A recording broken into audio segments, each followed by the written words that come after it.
día de hoy vamos a tocar dos temas, uno inconcluso de la semana pasada, páncreas, hígado, vías biliares, y en la segunda parte de la clase vamos a ver lo que es intestino, ¿no?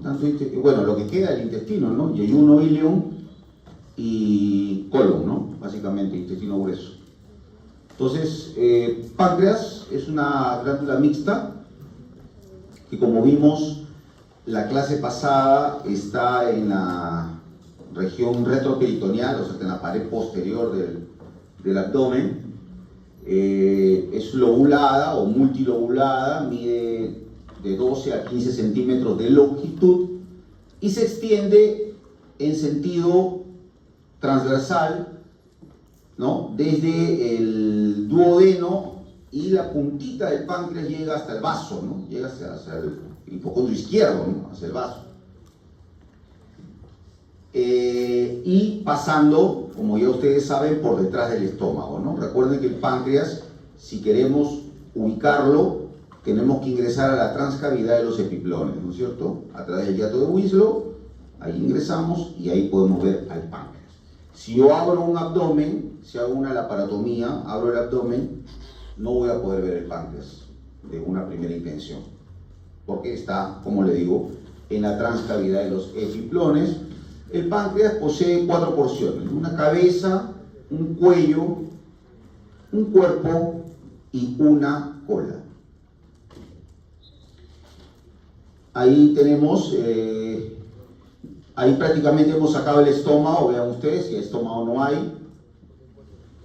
Vemos el duodeno.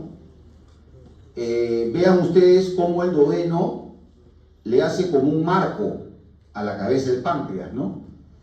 Esto viene a ser la cabeza del páncreas. Entonces, el duodeno hace como un marco a la cabeza del páncreas. ¿Ok? Esa es la relación más importante del duodeno, ¿no? La relación más importante del duodeno es justamente la relación que tiene con la cabeza del páncreas. Ahí está, la cabeza, el cuello, una parte adelgazada. Tenemos el cuerpo y la cola. Algo que no se menciona en las diapositivas es que más o menos a nivel del cuello, el páncreas hacia su cara posterior se relaciona con los vasos mesentéricos, ¿ya? Esa es la arteria mesentérica superior y la vena mesentérica superior. Lo que pasa es que la semana pasada hemos visto el tronco celíaco. El tronco celíaco es una arteria muy cortita, pero que da sus 3 ramas, ¿no? La coronaria estomáquica, la hepática común y la esplénica. Pero debajo, unos centímetros por debajo del tronco celíaco, como vamos a ver después, posteriormente sale una arteria, que es la arteria mesentérica superior. ¿Ok? Y vean ustedes la relación que existe entre el páncreas a nivel del cuello, o entre el cuello y el cuerpo, con los vasos mesentéricos, ¿ya? Esa relación es importante. Acá el páncreas lo hemos cortado, ¿no? Hemos seccionado el páncreas a nivel de la cabeza y a nivel del cuerpo. Y ahí vemos justamente lo que yo les decía, la relación de la cara posterior del páncreas, ¿con quién? Con la arteria mesentérica superior, esta de acá, ¿no? Y con el nacimiento de esta vena, que es importante ahora que vamos a ver hígado, que es la vena porta. Justamente ahí nace la vena porta también, que es la unión de la vena mesentérica superior, la vena mesentérica inferior y la vena esplénica. ¿Ven? Vena esplénica, vena mesentérica inferior, vena mesentérica superior, y que me dan como resultado la vena porta, que se va hacia el hígado. La vena porta va a conformar parte del ilio hepático, como vamos a ver después. Pero ojo con esa relación pancreática. Miren que se lo estoy diciendo ya como 5 veces. El páncreas tiene su conducto, que que es el conducto principal o de Wilson. Algo me preguntaron al final de la clase de la semana pasada, algo habíamos adelantado con algunos de ustedes. El conducto de Wilson o conducto pancreático principal atraviesa toda la glándula, todo el largo del páncreas, de izquierda hacia la derecha, y este conducto se forma por la unión de una serie de conductos que vienen de los lóbulos pancreáticos, desde la cola hasta la cabeza, ¿no? Estos conductos lobulares, porque vienen de los lóbulos, se unen al conducto pancreático principal en ángulo recto, ¿no? En ángulo recto, y su destino final es la carúncula o papila mayor, ¿no? Que ya la semana pasada lo hemos visto cuando hemos desarrollado la segunda porción del duodeno, ¿no? Ahí termina el conducto pancreático principal, que desemboca en la segunda porción del duodeno conjuntamente con el conducto colédoco que viene desde el hígado, ¿cierto? Termina en este conducto pancreático se une con el colédoco y forman como una especie de una cavidad que se llama ampolla hepatopancreática o ampolla de Vater, que ahora la vamos a ver, ¿ya? Muy bien. Ahí está, miren. A ver, por favor, silencio. Vean ustedes, en amarillo es el conducto pancreático, ¿no? Principal. Vean ustedes cómo los conductos lobares o lobulares se unen en ángulo recto al conducto pancreático principal. Vean ustedes cómo este conducto pancreático principal a nivel del cuello del páncreas se apoda un poquito, hace como una curvatura hasta llegar acá. Esta es la ampolla hepatopancreática o ampolla de Vater. Ampolla hepatopancreática o ampolla de Vater, ¿ya? Que resulta, a ver, por favor, silencio. Resulta de la unión del conducto colédoco, conducto biliar, y el conducto pancreático principal.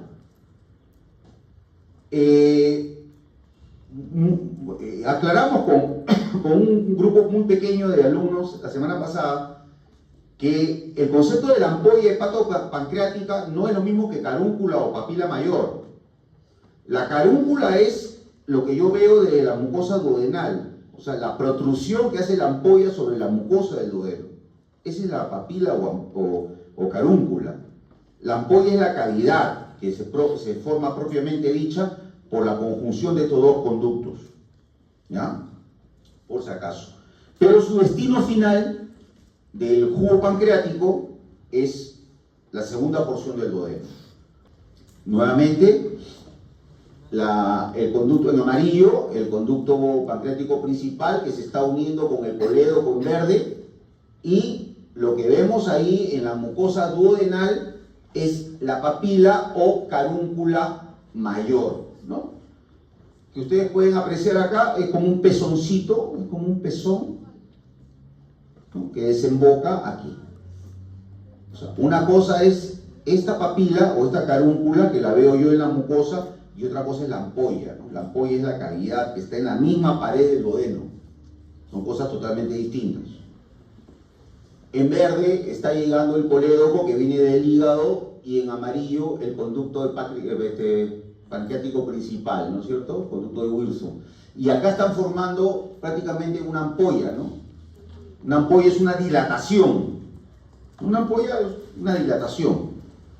Y esa es la ampolla hepatopancreática o ampolla de Vater. Ahora, ¿qué aprecian ustedes acá? Está ingresando, prácticamente la ampolla está en el espesor de la capa muscular del duodeno. Pero ¿qué aprecian? O sea, que esta ampolla hepatopancreática, ¿de qué está rodeada?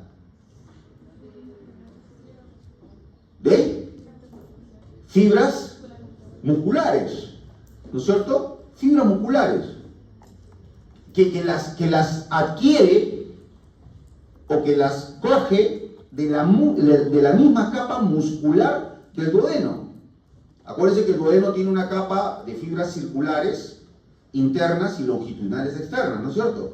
Muy bien, entonces esta ampolla hepatopancreática, esta cavidad donde desembocan los dos conductos, se llena de fibras musculares lisas, y ese conjunto de fibras musculares lisas es el esfínter de Oddi o esfínter hepatopancreático. Entonces, una cosa es la ampolla hepatopancreática, otra cosa es el esfínter hepatopancreático o esfínter de Oddi, y otra cosa es la papila o carúncula mayor. Ahí tenemos el esfínter hepatopancreático, esfínter de Oddi, ya lo hemos mencionado. El hígado es la glándula más grande del organismo, ¿no? Es el órgano más voluminoso. Más o menos pesa promedio 1,5 kilos, de los cuales medio kilo es sangre. O sea, es un órgano muy sanguíneo. Si ustedes tienen una laceración de hígado, por ejemplo, en un paciente, ese paciente va a presentar una hemorragia, pero terrible, ¿no? Terrible, terrible. Es más, muchos de los traumatismos abdominales mortales son por laceración hepática, ¿no?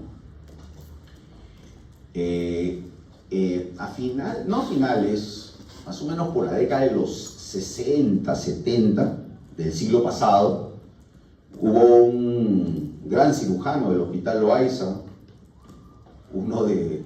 fue el presidente de la comisión examinadora de mi trabajo de tesis, ¿no? Cuando yo me recibí de médico, el doctor Baraco Gandolfo, ¿no? Él publicó en una revista indexada, una revista reconocida internacional, un trabajo sobre el taponamiento hepático. El taponamiento hepático, por hecho, el sangrado del hígado era considerado como una condición mortal. O sea, nadie sobrevivía a una hemorragia del hígado por un traumatismo. ¿El que hacía? Muy sencillo, abría el abdomen, lavaba la sangre, todo. Obviamente el paciente tenía que estar transfundido, o sea, transfusión de sangre, obviamente, para recuperar lo perdido, y le ponía gasas grandes, gasas enormes, parecían unas toallas, estériles, obviamente. Las metía ahí, en el lugar del sangrado, y cerraba cavidad. Esa técnica de él se llamaba taponamiento hepático. Al cabo de unos días, abría de nuevo, sacaba las gasas, y si veía que el hígado seguía sangrando, volvía a taponar. Y así. A veces operaba por 2, hasta por tercera vez, pero lograba recuperar a muchos pacientes víctimas de una laceración hepática. Y ese trabajo fue reconocido a nivel mundial. ¿Ok? Y es una técnica que hasta ahora se usa cuando se producen estas situaciones. Es un órgano muy sanguíneo, ¿ah? Ocupa el hipocondrio derecho, epigastrio, y llega inclusive hasta el hipocondrio izquierdo, ¿no? Sobre todo los segmentos laterales del hígado, ¿no? Y está cubierto por una cápsula fibrosa, que es la cápsula fibrosa de Gleason. Ahí tienen ustedes el hígado, ¿no? Como ven ustedes que está ocupando gran parte del hipocondrio derecho, epigastrio y hasta inclusive el hipocondrio izquierdo, ¿no? Tiene mucha extensión el hígado, ¿no? Y esta es una vista posterior, ¿no? También hipocondrio derecho y que se extiende hasta el hipocondrio izquierdo. Los medios de fijación son la vena cava inferior, que ahora la vamos a ver, que está muy relacionada con el hígado, las venas suprahepáticas, que nacen en el mismo hígado, las venas suprahepáticas, el ligamento redondo, que es un rezago de la arteria umbilical, ¿no? El ligamento redondo, rezago de la arteria umbilical, y una serie de repliegues peritoneales, ¿no? Como el ligamento falciforme, el ligamento coronario, el ligamento de Arancio.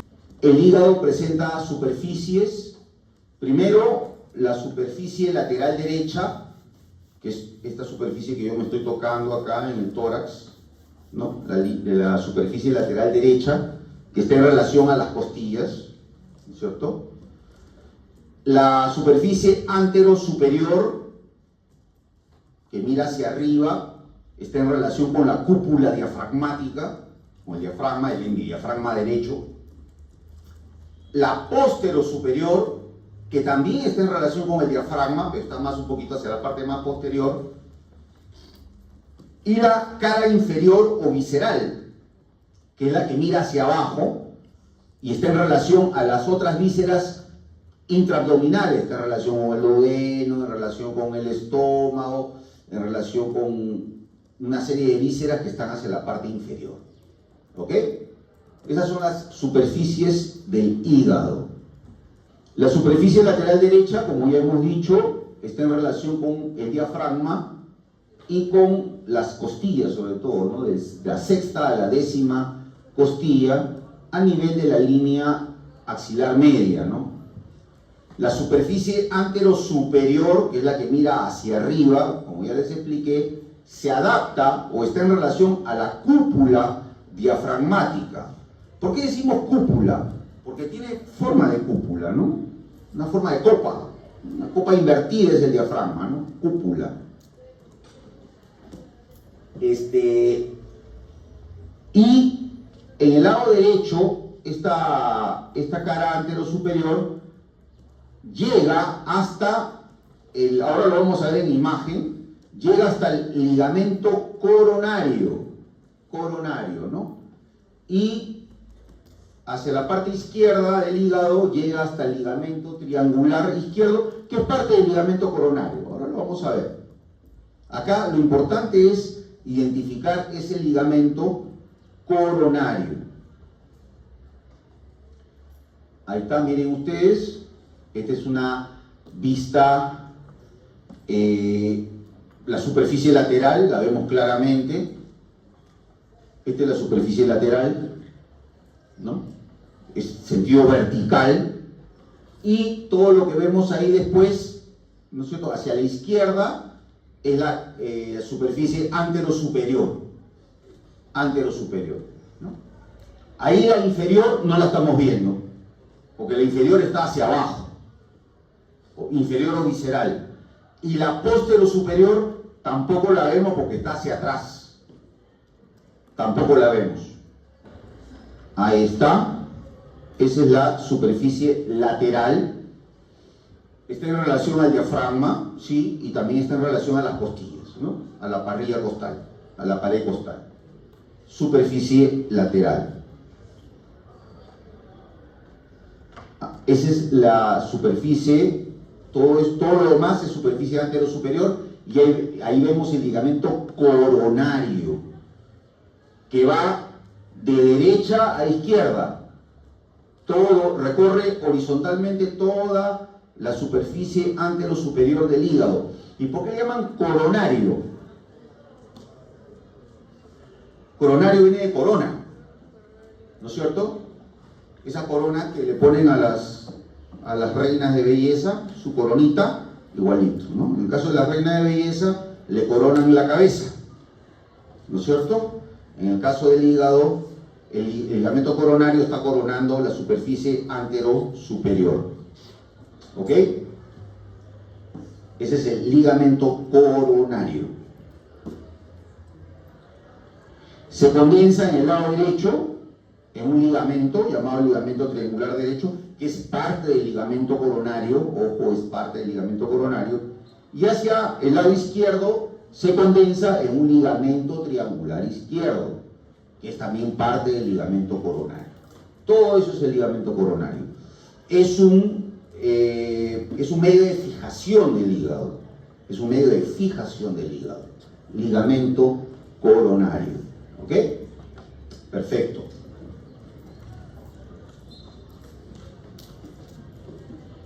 Ese es el ligamento falciforme, ¿no es cierto? Es otro ligamento, es otro medio de suspensión del hígado.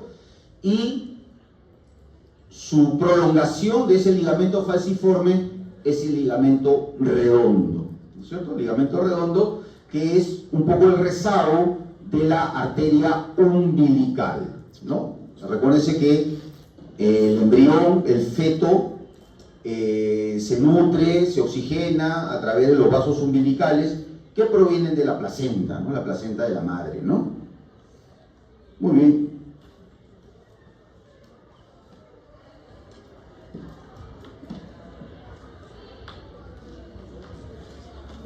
Ahí aparece la bolita roja, que es el lóbulo derecho del hígado, y la bolita verde, que es el lóbulo izquierdo. A ver, este concepto tiene que quedar claro. No se vayan a confundir al momento del examen.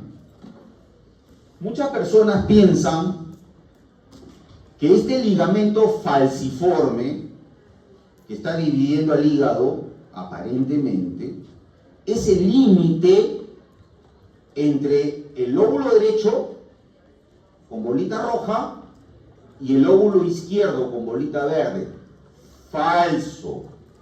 Falso de toda falsedad. ¿Ok? Cuando veamos la cara inferior o cara visceral, vamos a ver ya un poquito más de amplitud la vesícula. Y hacia arriba vamos a ver a la vena cava inferior. Ese plano vertical que forma la vena cava inferior y la vesícula, que aquí todavía no lo vemos, es el que me delimita el lóbulo derecho del lóbulo izquierdo. ¿Son importantes esos lóbulos? Históricamente quizás sí son importantes, porque fue un poco la parte de la división, cómo dividíamos al hígado en algún momento, ¿no? Lóbulo derecho, lóbulo izquierdo, lóbulo cuadrado, lóbulo caudado, que ahora los vamos a ver. ¿Por qué? Porque ahora existe lo que se llama la segmentación hepática. Entonces, ahora la principal división del órgano, en este caso del hígado, es la segmentación hepática. ¿Ok? Lo de los lóbulos es un concepto antiguo que de repente hasta ahora, por fines académicos, anatómicos, lo mencionamos, pero que no tiene mayor importancia. ¿Ok? Muy bien. Seguimos. Seguimos con la otra superficie que nos faltaba. Nos faltan dos superficies, ¿no es cierto? A ver, niña, por favor. Llegan y se saludan como si no se vieran por siglos, por años. Creen que ya están llegando a un tono, a una fiesta. Están llegando a clase, llegan tarde. Desubicada es la gente, ¿no?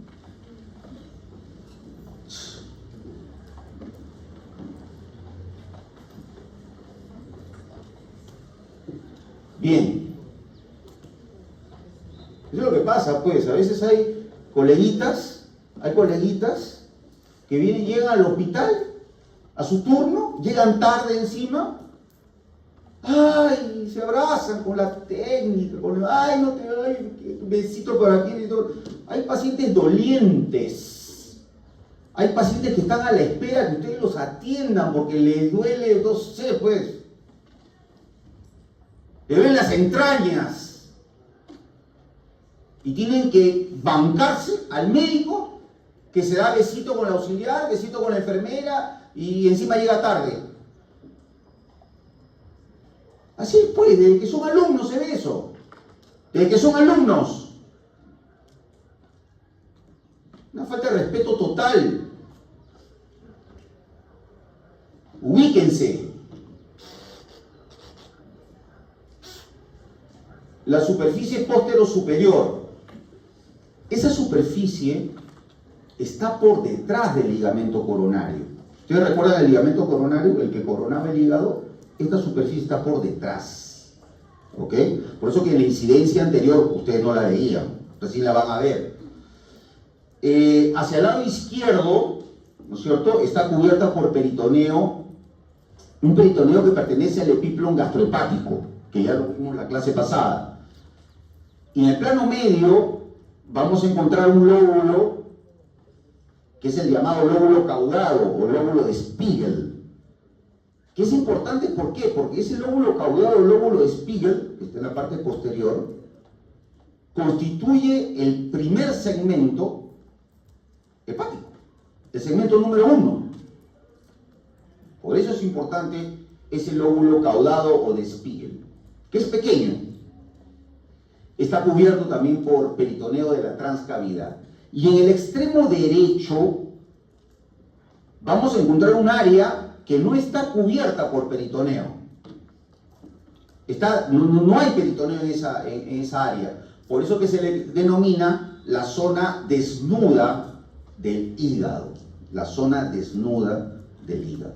No alcanzó la tela para cubrir esa área.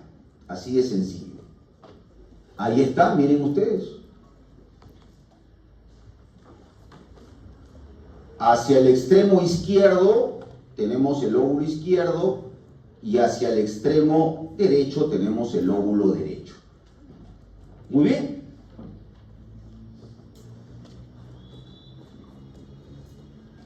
Esta área de acá es la que yo le hacía mención. Esta es la que se denomina la zona desnuda, en donde no está cubierta por peritoneo. ¿Ok? Zona desnuda. O área desnuda, ¿no? Ahí está el lóbulo caudado, ¿no? Le llaman caudado porque caudado viene de cola. Está en la parte posterior, más atrás. Ese es el lóbulo caudado. Lo vamos a ver en la cara visceral, lo vamos a ver mejor, ¿ya? Y cuando hagamos segmentación se va a ver mucho mejor todavía. Ese es el surco para la vena cava inferior, ¿no? El surco para la vena cava inferior. Ahí se forma un ligamento, que es el ligamento de Arancio, que es el que prácticamente le da nacimiento al ligamento redondo, ¿no? El ligamento de Arancio va por debajo o por detrás, y el ligamento falciforme va por la superficie anterosuperior, y ambas confluyen en ese ligamento, que es el ligamento redondo, rezago de la arteria umbilical, como ya hemos mencionado antes. Y la última superficie, la inferior o visceral, la que está hacia abajo, ¿no? La que mira a todas las demás vísceras abdominales, cubierta por peritoneo del epíclomo menor también, o gastrohepático, y ahí vamos a identificar una serie de huellas o impresiones que dejan una serie de vísceras sobre esta superficie. Se relaciona con el estómago, con el esófago, con el duodeno, con la vesícula biliar, con el ángulo hepático del colon, con el riñón derecho no lo dice, sí lo dice, riñón y glándula suprarrenal derechos, no izquierdo, solo derechos. ¿Ya? Vamos a ver esta cara visceral, que es la más reveladora. Es la más reveladora. ¿Por qué? Miren ustedes. Miren esa línea vertical que forma arriba, o que lo que vendría a ser la parte posterior del hígado, la vena cava inferior y la vesícula. Tracen una línea vertical entre la vena cava y la vesícula. Ese es el límite del lóbulo derecho y el lóbulo izquierdo. Todo lo que está hacia la izquierda es lóbulo izquierdo, y todo lo que está hacia la derecha es el lóbulo derecho. En el medio, ¿qué tenemos? Entre la vesícula y la cava tenemos el ilio hepático. Ojo, eso no está en la diapositiva, así que tomen nota. ¿Quién conforma el ilio hepático? En azul, ¿cómo se llama esa vena? Correcto, vena porta. En rojo, arteria hepática. Y en verde, conducto, más específico, conducto hepático. ¿Correcto? Esos tres elementos conforman el hilio hepático. Repito, vena porta, arteria hepática, en este caso vendría a ser la hepática propia, y el conducto hepático común. Muy bien, esos son los elementos del hilio, que evidentemente la vena porta está ingresando al hígado. La vena porta ingresa al hígado para capilarizarse en el hígado. En cambio, el conducto hepático común está saliendo del hígado, llevando la bilis hasta el duodeno, ¿no? ¿Ok? Y la arteria hepática también está ingresando al hígado para irrigarlo, para nutrirlo, para oxigenarlo. ¿Ok? La vena porta es la única vena del organismo que se capilariza. Se capilariza en el hígado. ¿Por qué? Porque la vena porta recoge todos los nutrientes que son absorbidos en el intestino y que llegan a la vena porta a través de las venas mesentéricas, superior e inferior. Si recordamos un poquito, en diapositivas atrás, hemos mencionado que la vena porta se forma detrás del páncreas por la unión de la mesentérica superior, mesentérica inferior y esplénica, ¿cierto? Muy bien. Esa circulación venosa que se recoge de los intestinos trae todos los nutrientes,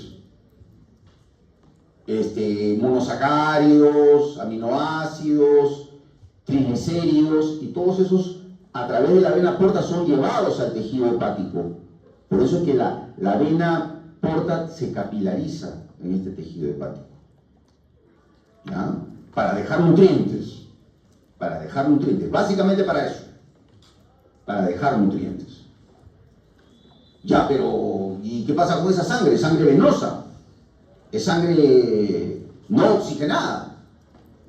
Muy bien, una vez que esas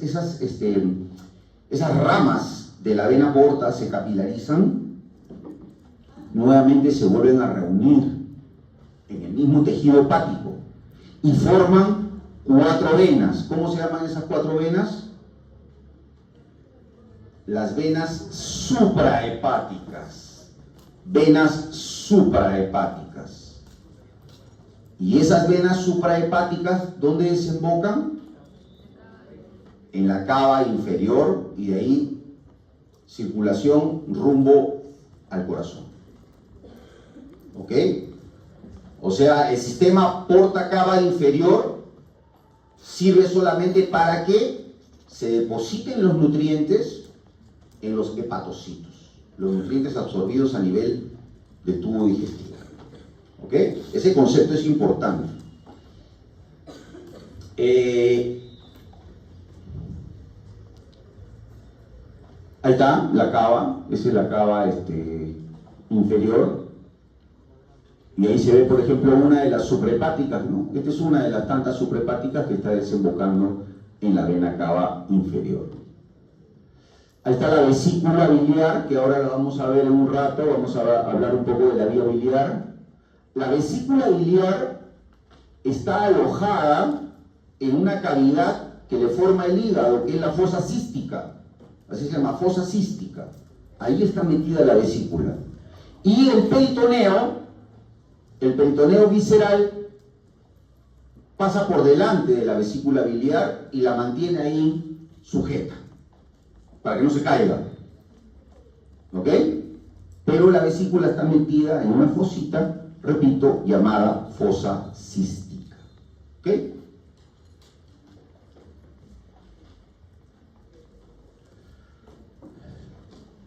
Ese es el surco para el ligamento redondo, ¿no es cierto? Ya lo hemos visto en incidencias anteriores. Y bueno, en amarillo está el hilio, ¿no? El hilio hepático, ¿no? Del cual ya también hemos hablado, ¿no? ¿Cuáles son los componentes del hilio? Ese es el lóbulo caudado o lóbulo de Spiegel, ¿no? Que es el segmento número 1, lo vamos a ver después. Y miren ustedes, entre el ligamento redondo y la vesícula hay otro lóbulo chiquito, es el lóbulo cuadrado, lóbulo cuadrado, ¿no? Lóbulo cuadrado, ¿ya? Muy bien.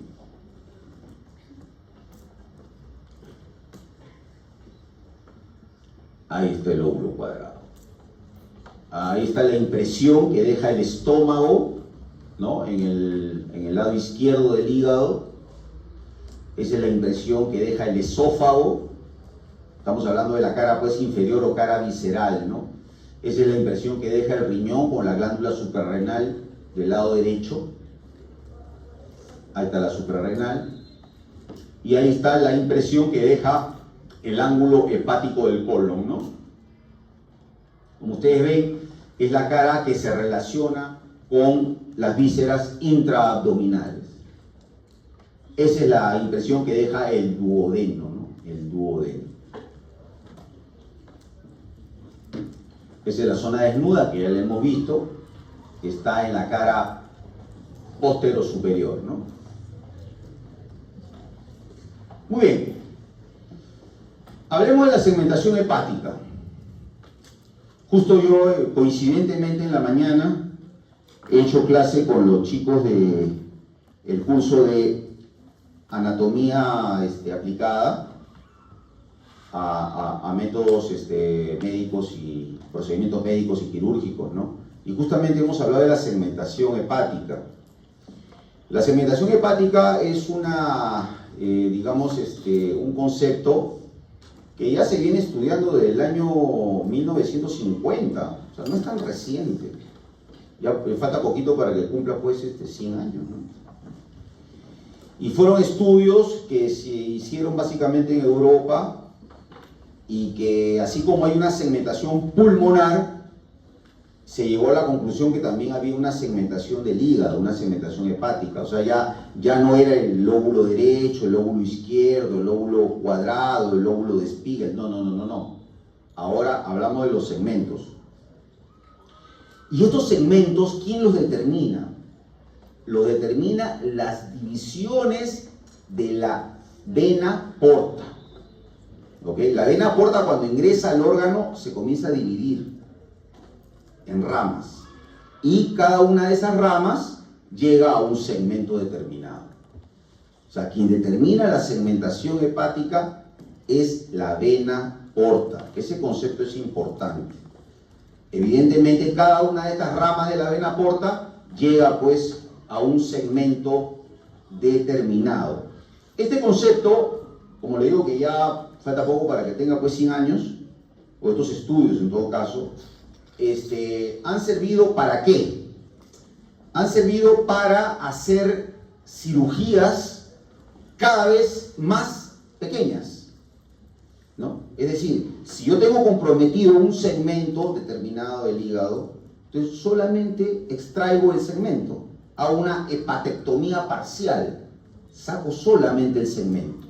¿Ya para qué voy a sacar todo el lóbulo izquierdo? ¿Para qué voy a sacar todo el lóbulo derecho? No, solamente saco el segmento nada más comprometido, o los segmentos comprometidos. ¿Ok? Entonces, estos estudios de segmentación fueron pioneros con respecto a la cirugía hepática actual que hoy día se realiza, ¿no? Las famosas hepatectomías parciales, y que también evidentemente tuvo un impacto favorable, bastante positivo para lo que ahora también se realiza, que son los trasplantes hepáticos, ¿no? Que a Dios gracias se hacen con relativo éxito, ¿no? Los trasplantes hepáticos.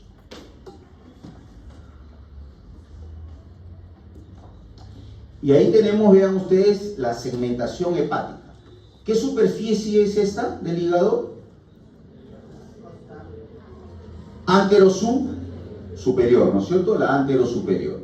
Entonces ahí tenemos, ven, arriba tenemos la división antigua, ¿no? Lóbulo derecho y lóbulo izquierdo, ¿cierto? ¿Cuál es el límite? El eje que forma la vesícula con la vena cava inferior, que ahí no se ve. ¿Ok? No se vayan a confundir, no van a pensar ustedes que el ligamento falciforme es la división. No es esa la división. Y ahí está bien claro. ¿Ok? ¿Estamos claros, no? Perfecto. Entonces vamos a ir primero al lóbulo izquierdo. ¿Ok? En el lóbulo izquierdo En esta superficie anterosuperior voy a evidenciar 4 segmentos. Primero, 2 segmentos laterales, el lateral superior y el lateral inferior. ¿Ya? Y un poquito más hacia la derecha voy a identificar los segmentos mediales, el medial superior y el medial inferior. Pregunto, ese segmento medial inferior, ¿qué lóbulo de los antiguos representa? El lóbulo cuadrado, correcto, muy bien, ¿no? Este es el lóbulo cuadrado. Entonces ahora es el segmento medial inferior. Y ahora me voy al lóbulo derecho.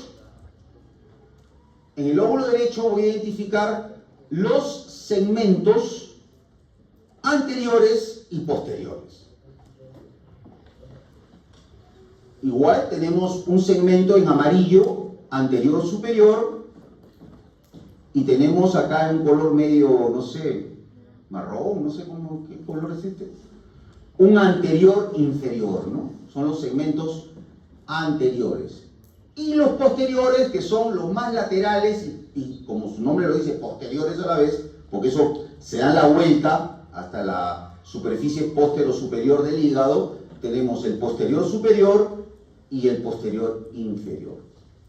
Pregunto, ¿faltará ahí algún segmento?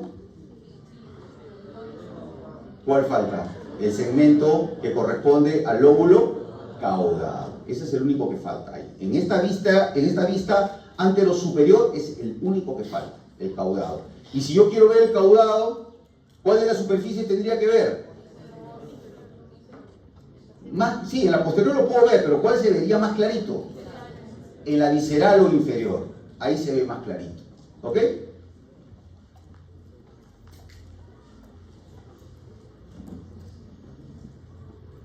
Ahí está. Superficie inferior. Igual, vean ustedes. Lóbulo izquierdo hasta la vena cava inferior. Lóbulo derecho. Y ahí vemos todos los segmentos nuevamente, pero el que vemos claramente, ¿cuál es? El caudado, ¿no es cierto? El caudado que tiene su lóbulo derecho pequeñito, el lóbulo izquierdo también, y el llamado proceso caudado, ¿no? Pero todos esos son parte del segmento número 1, que corresponde al lóbulo de Spiegel o lóbulo caudado. Pregunta, supongamos, si yo en el examen pregunto cuáles son los segmentos que se relacionan directamente o anatómicamente con el ilio hepático. El caudado y el medial inferior o cuadrado, ¿no es cierto? Listo, se acabó. Es una preguntita, por ejemplo. Ya le estoy soltando alguna. ¿Ya?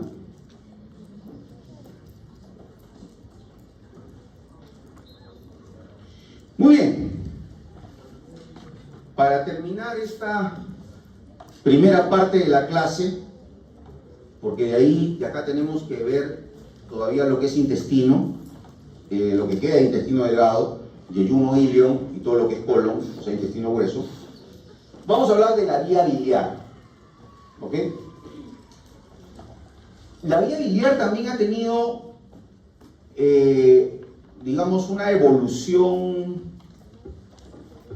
en la segunda mitad del siglo pasado, y que evidentemente ha terminado de desarrollarse ya con el advenimiento de la cirugía laparoscópica. La vía biliar o la cirugía de la vía biliar es muy apropiada para realizar la técnica laparoscópica. Y esos, ustedes, los que van a hacer cirugía, podrán dar fe de lo que estoy diciendo cuando ya ingresen a hacer su especialidad de cirugía. ¿Cómo se divide la vía biliar? Modernamente, la vía biliar se define como vía biliar principal. Esa vía biliar es imprescindible. y la vía biliar accesoria, de la cual podemos prescindir. ¿Ok? Repito, la división de la vía biliar se divide en vía biliar principal, que es vital, es fundamental, es imprescindible, y la vía biliar accesoria, la cual yo la puedo eliminar, si yo quiero o si yo necesito. ¿Ok? La vía biliar principal es un vector que nace con la confluencia de los dos conductos hepáticos, derecho e izquierdo, formando el conducto hepático común. Esa vía biliar, ¿hacia dónde se dirige esa vía biliar principal? Se dirige hacia la segunda porción del duodeno. ¿Para desembocar en dónde? En la ampolla de Vater. No, pero me han dicho que en la ampolla de Vater desemboca el colédoco. Tranquilo, pisa tu pelota. Sí, pues, el colédoco es parte de la vía biliar principal. Pero todo ese es el conducto biliar principal, pues todo, ¿no? Hepático común y colédoco. Sino que en el punto donde converge la vía biliar accesoria, llámese conducto cístico, el conducto hepático común cambia de nombre y se transforma en colédoco. Y listo. Lo vamos a ver en un esquema para que lo entiendan mejor. Antes del esquema mencionemos que la vía biliar accesoria está constituida por la vesícula biliar y el conducto cístico. Entonces ustedes me dirán, entonces la vesícula no interesa. Sí, pero la vesícula no interesa.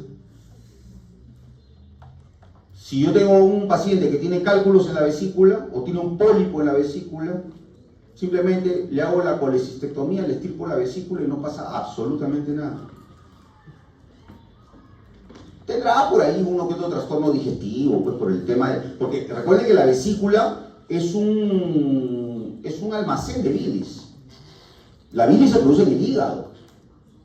Entonces, lo que hace la vesícula es simplemente recepcionar la bilis, guardarla ahí por un tiempo para después excretarla cuando uno come pues grasita, ¿no? Uno se come su chicharrón, esas cosas, ¿no? Que tanto les gusta, ¿no? O su hamburguesa, esas cosas. Entonces, vamos a ver en azul, a ver, atiendan por favor, esto es importante, ¿eh? En azul vamos a ver la vía biliar principal, y en rojo, o naranja, no sé, la vía biliar accesoria. Hepático derecho, hepático izquierdo, hepático común. ¿Ok? Vía biliar principal. ¿Estamos? Perfecto. Ese es el vector. ¿Hacia dónde se va? Hacia el duodeno, segunda porción. Ahora vamos a ver la vía biliar accesoria. Conducto cístico y vesícula biliar. La bolita naranja es la vesícula biliar.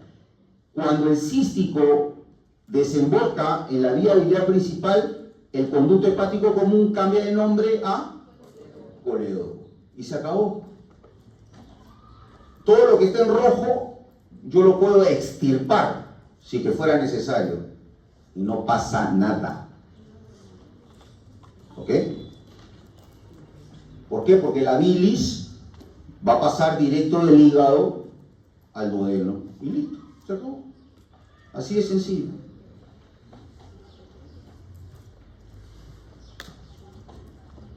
Ahora veámoslo pues en un dibujito, ¿no? ¿Qué es esto? Vesícula. ¿Qué conducto es este? Cístico. ¿Qué conductos son estos? Hepáticos. ¿Qué conducto es este? ¿Qué conducto es este? Que pasa por detrás del bulbo duodenal, ¿ok? Y se va hasta la ampolla de Vater para desembocar conjuntamente con el conducto pancreático, ¿no? Listo. Pero, eso es facilito, pues, ¿no? Ya lo hemos visto en esquema.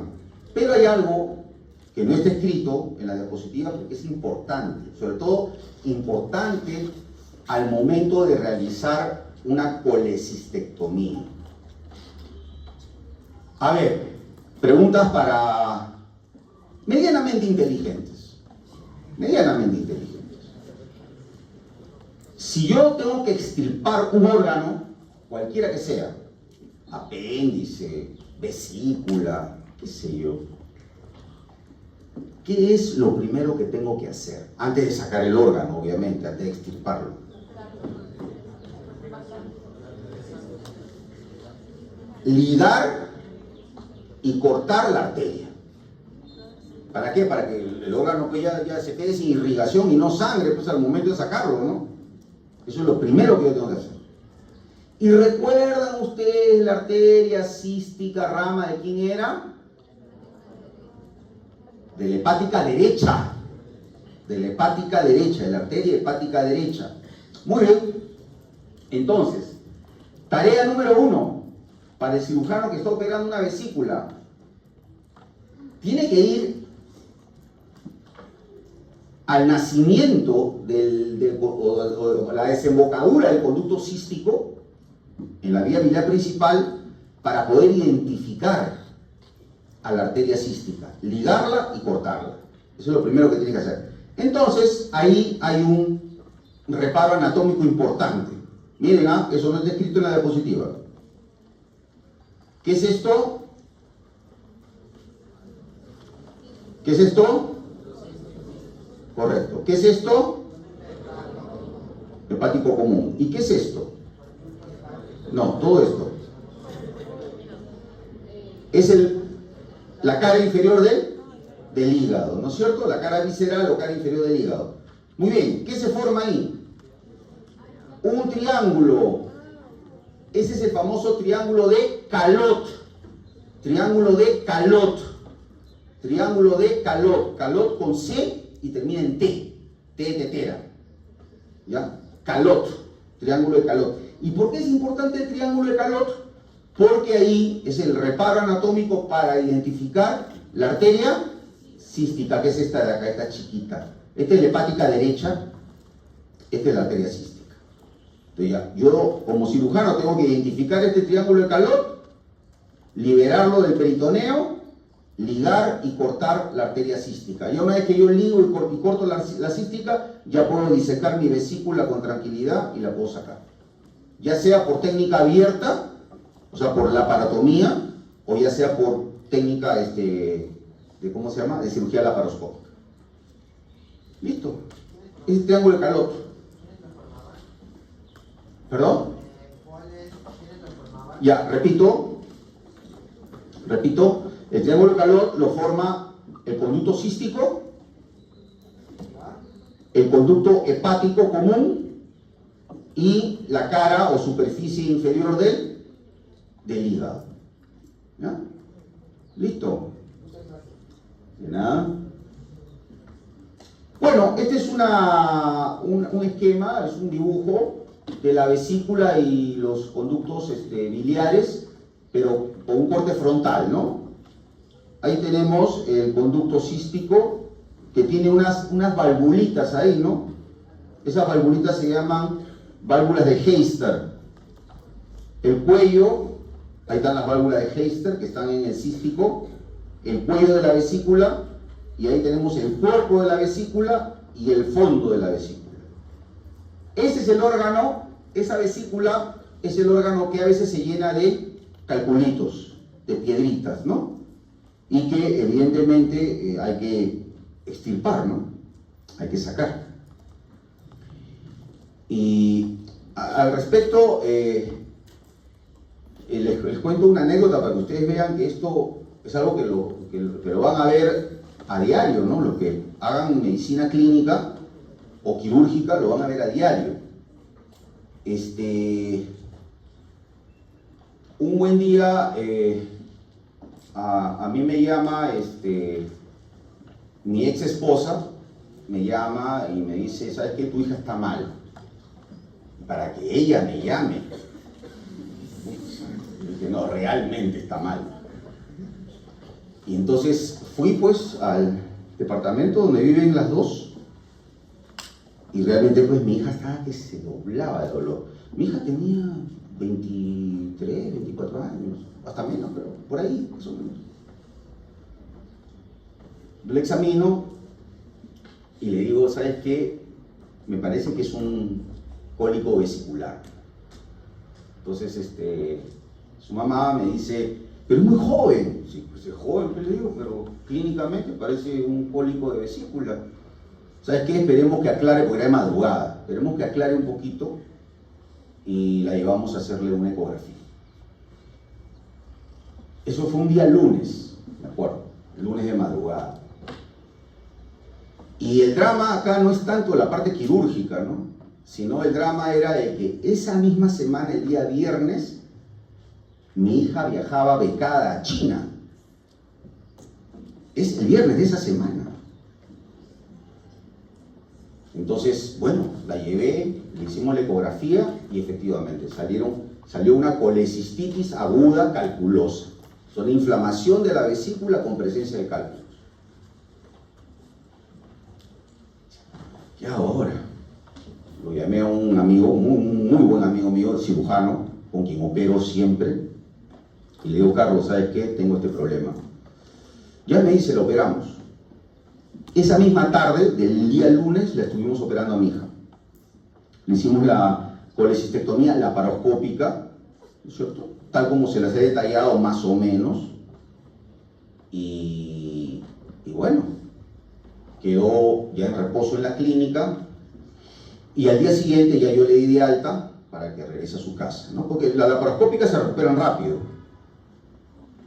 Entonces me acuerdo que mi hija, ya era martes, y justo lo más dramático de todo, que ese martes era su cumpleaños de ella.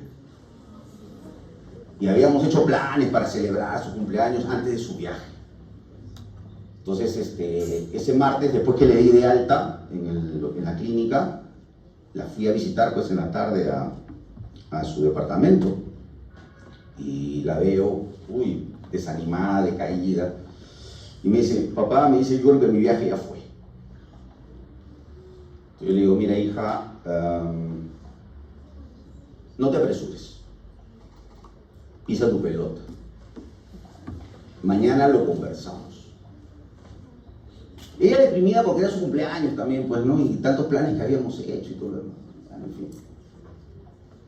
Entonces, al día siguiente, miércoles, faltando 2 días para que viaje, ya la vi un poco más animada. Y me dijo, papá, creo que sí la hago. Ah, ya, chévere, le digo, está bien. ¿Y cómo hago con los puntos? Mira, hijita, ¿sabes qué? En China, cuando llegues, te compras una Gillette, ¿ya? Y que Grecia, que es la chica con la que viajó su amiga, que ella te saque los puntos. Pero papá, es fácil, le digo, levantas nomás estos hilitos, los levantas y le metes la Gillette y listo, se acabó. Que corte el hilo, que no te corte la piel, obviamente, que te corte el hilo. Y lo jalas. Y efectivamente, el viernes se fue feliz, viajando, y nuestra queridísima amiga Grecia le sacó los puntos ahí en la China. Fin de la historia. Para que vean ustedes que la cirugía laparoscópica tiene sus bondades con respecto a la cirugía abierta. Obviamente, si hubiera sido una cirugía abierta, no hubiera viajado, definitivamente. No hubiera viajado. Y lo otro es para que también ustedes se den cuenta que cuando se trata de gente joven, la recuperación es rápida. ¿Ya? Esa es la ventaja de los jóvenes. Ahí está la desembocadura del colédoco y del conducto pancreático principal o de Wilson en, ¿cómo se llama la cavidad? Ampolla de Baker. Las fibras musculares que están alrededor de la ampolla, ¿cómo se llama? Esfínter de Oddi. Y la protrusión que hace la ampolla en la mucosa del duodeno, ¿cómo se llama esta protrusión? Carúncula o papila mayor.